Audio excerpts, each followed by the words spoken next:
आम आदमी पार्टी के प्रदेश अध्यक्ष और राज्यसभा सांसद डॉक्टर सुशील गुप्ता ने बदलाव यात्रा के 7वें दिन बहादुरगढ़ पहुंचकर इस यात्रा में शिरकत की। बदलाव यात्रा रेलवे स्टेशन से शुरू होकर शहर के मुख्य मार्गों से गुजरी। इस दौरान राज्यसभा सांसद डॉक्टर सुशील गुप्ता ने कहा कि पहले प्रधानमंत्री मोदी और भाजपा चुनावों में बड़े बड़े वायदे करती थी और बाद में वो जुमला साबित हो जाता था।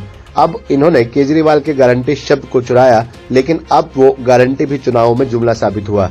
हरियाणा के मुख्यमंत्री भी राजस्थान के चुनावों की जगह जगह ये घोषणा कर रहे थे कि भाजपा की सरकार बनी तो 450 रुपए में गैस सिलेंडर देंगे, 2700 रुपए में गेहूं खरीदेंगे और 12वीं पास छात्रा को स्कूटी देने का काम करेंगे। साथ ही उन्होंने सांसदों के निलंबन को भी भाजपा का तानाशाही रुख बताया। उन्होंने कहा कि संसद में पेट्रोलियम मंत्री रामेश्वर तेली ने जवाब दिया है कि राजस्थान में 450 रुपए में सिलेंडर नहीं मिलेगा। इससे साबित होता है कि महज भाजपा पार्टी का चुनावी जुमला था। उन्होंने कहा कि जब 3 काले कानूनों के खिलाफ किसानों का आंदोलन चला था और 750 किसानों ने बलिदान दिया था, प्रधानमंत्री मोदी ने काले कानून वापस लेते हुए एमएसपी कानून लाने की बात कही थी। आज तक प्रधानमंत्री मोदी ने संसद में फसलों के एमएसपी के लिए एक शब्द नहीं बोला। उन्होंने कहा कि हरियाणा में भी भाजपा सरकार किसानों के साथ 2014 से ही ज्यादती करने का काम कर रही है। न फसलों का रेट मिलता है, न समय पर मुआवजा मिलता है और जब जब किसानों ने सड़कों पर अपने हक की आवाज उठाई है तो उनको सिर्फ लाठियां ही मिली हैं। उन्होंने कहा कि भाजपा सरकार के किसानों के प्रति सारे दावे झूठे साबित हो रहे हैं। उन्होंने कहा कि हद तो यह है कि आज तक भाजपा सरकार ने 750 शहीद किसानों के लिए शोक प्रस्ताव पारित नहीं किया, जबकि हरियाणा के कृषि मंत्री किसान परिवारों और उनकी बहन बेटियों के प्रति अभद्र टिप्पणी करने में आगे रहते हैं। उन्होंने कहा कि आम आदमी पार्टी बदलाव यात्रा के माध्यम से पूरे प्रदेश की जनता को दिल्ली और पंजाब की नीतियों को पहुंचाने का काम कर रही है। उन्होंने कहा कि दिल्ली की तर्ज पर फ्री बिजली पानी, अच्छे स्कूल और अच्छे अस्पताल, महिलाओं और बुजुर्गों के लिए मूलभूत सुविधाओं की नीतियां हरियाणा की जनता भी चाहती है। प्रदेश में 90 विधानसभाओं में जनता को जागरूक करने के लिए पूरे प्रदेश में आम आदमी पार्टी की यात्राएं निकाली जा रही हैं। प्रदेश में 2024 में आम आदमी पार्टी की सरकार बनेगी। केवल जुमले वाली पार्टी है, बड़े बड़े वायदे तो करते हैं परंतु खरे नहीं उतरते। इन्होंने वायदा किया था 15,000 रुपये हर व्यक्ति के खाते में आएंगे, काला धन पकड़ूंगा 15 लाख रुपए। किसी के खाते में 1 रुपया नहीं आया। 750 से ऊपर किसानों ने शहादत दी। एक लंबा आंदोलन चला, बहादुरगढ़ उसका गवाह है।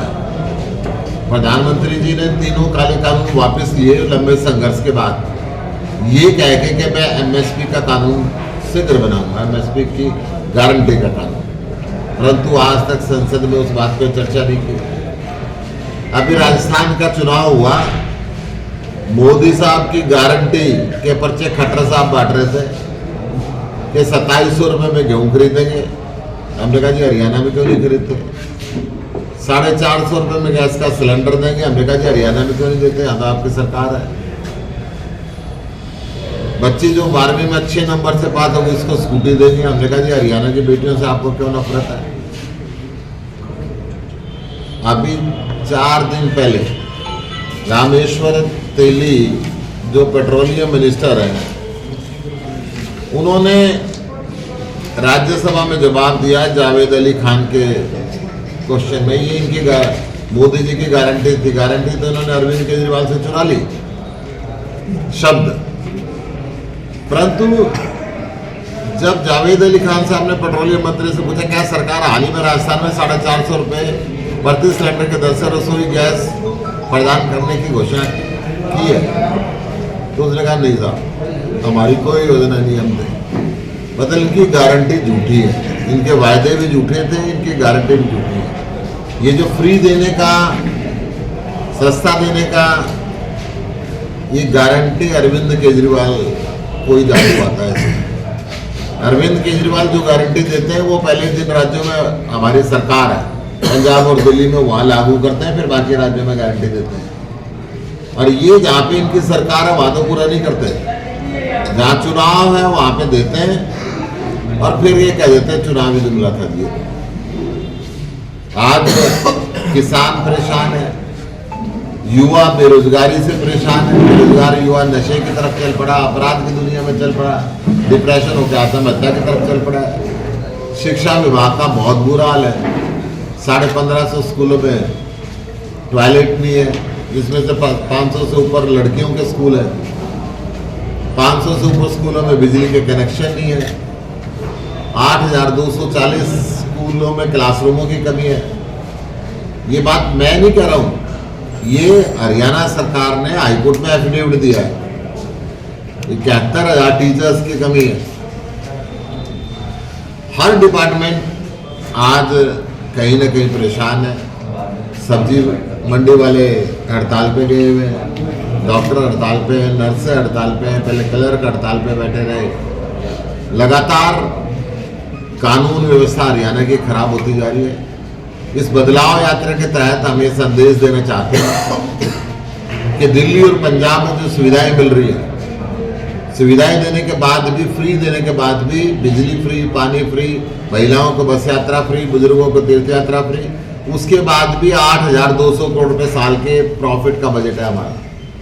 हरियाणा के अंदर बदहाल है हर चीज का, कुछ भी फ्री नहीं है। और उसके बाद 50,000 करोड़ रुपए सालाना घाटा है। ये ईमानदारी का ढोंग रचने वाले, जाति और धर्म का खेल खेलने वाले काम की राजनीति नहीं करते। और ये पैसा जाता कहाँ है, इसका भी हिसाब हरियाणा की जनता इनसे मांगेगी। यात्रा का आज 7वां दिन है। हरियाणा के 4 अलग अलग जिलों से ये यात्रा चल रही है। अलग अलग विधानसभाओं में, गांवों में, शहरों में होती हुई गुजर रही है।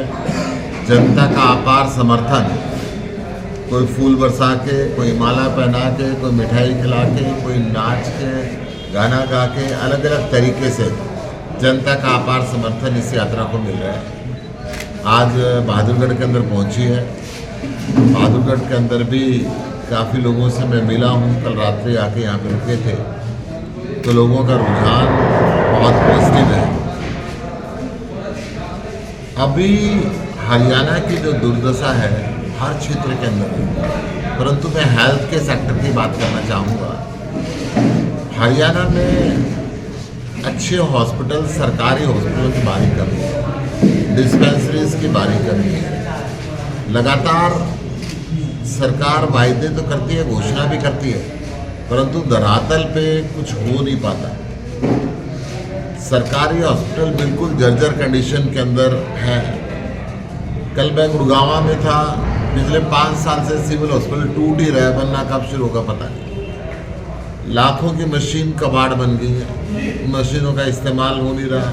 एक एक बेड पे 3-3 मरीज सरकारी हॉस्पिटलों के अंदर मिलते हैं। सरकार केवल कागजों पे काम तो करती है, जमीनी स्तर पे इनका काम नजर नहीं आ रहा। ये मामला कई बार हाईकोर्ट के अंदर भी जा चुका है। कागजों पे 500 से ज़्यादा जन औषधि केंद्र बनाने का केंद्र सरकार ने दावा किया, हरियाणा सरकार ने दावा किया। जमीन पे 93 बने और 93 में से 58 जन औषधि केंद्र बंद हो चुके हैं। जनता को 5 गुना दामों पे दवाई खरीदनी पड़ती है, परंतु सरकार फ्री इलाज तो दूर, इलाज नहीं दे पाई। एक्सपेल कर देना पूरे सत्र के लिए आज़ाद भारत की संसद में या दुनिया में कहीं भी ऐसे काम नहीं होते। बड़ा रेयरली ऐसा काम हो पाता है। वो सिर्फ ये चाहते थे कि संसद पे हमले की बरसी वाले दिन ये चूक हुई सुरक्षा की। ये जो रंगीन गैस का बम लेके युवक दर्शक दीर्घा में कूदे, ये जहरीली गैस भी हो सकती थी, ये बहुत बड़ा मामला भी हो सकता था। गृह मंत्री इस मामले में बयान दें, सुरक्षा की चूक क्या हुई, इस पर आप क्या कार्रवाई कर रहे हैं, किन किन अधिकारियों की वजह से सुरक्षा चूक हुई, उन अधिकारियों के खिलाफ आप क्या एक्शन ले रहे हैं। एक तानाशाही रवैया सरकार ने वहां पे दिखाया। गृह मंत्री पार्लियामेंट में होते हुए उनसे इस विषय पे जवाब तो नहीं दिया। 141 सांसदों को सस्पेंड जरूर कर तोते की तरह सीबीआई और ईडी अब काम करने लगी। मनीष सिसोदिया जी अच्छे स्कूल बनाते थे, अरविंद केजरीवाल के बढ़ते हुए कदमों को रखने के लिए, रोकने के लिए उन्होंने उसको जेल में डाल दिया। सत्येंद्र जैन जी अच्छे हॉस्पिटल बनाते थे, उनको जेल में डाल दिया कि अच्छे स्कूल और अच्छे हॉस्पिटल ये ना बनाए, पूरे देश में मांग होने लगी। संजय सिंह जी मुखर आवाज संसद में उठाते थे, चाहे वडानी की बात हो, चाहे वो किसी राज्य में उपद्रव की बात हो, उनको जेल में डाल दिया सिर्फ फर्जी केस में। जिस फर्जी केस के लिए सुप्रीम कोर्ट ने भी कहा कि 2 दिन से ऊपर ट्रायल कोर्ट में केस चलेगा नहीं। अब उसी फर्जी केस में ये अरविंद केजरीवाल जी को जेल में बंद करना चाहते हैं। दिल्ली की जनता ने अरविंद केजरीवाल जी से कहा है झुकने की जरूरत नहीं है, हम आपके साथ हैं, जरूरत पड़ी है जबरदस्ती जेल में डालें तो जेल से सरकार चलाओ, परंतु इनसे कुछ समझौता करने की जरूरत नहीं। अगर हमारे ये लीडर जो जेल में बंद है, आज कह दें बीजेपी में जाने, इनके सारे मुकदमे खत्म। इनके पास एक वॉशिंग मशीन है, जितना बड़ा मर्जी अपराधी हो, क्रिमिनल हो, इनकी मशीन में से निकल के इनके साथ हो जाओ, उसके सारे मुकदमे माफ। और जो इनके साथ नहीं बोले वो जेल। सर, पूर्व मुख्यमंत्री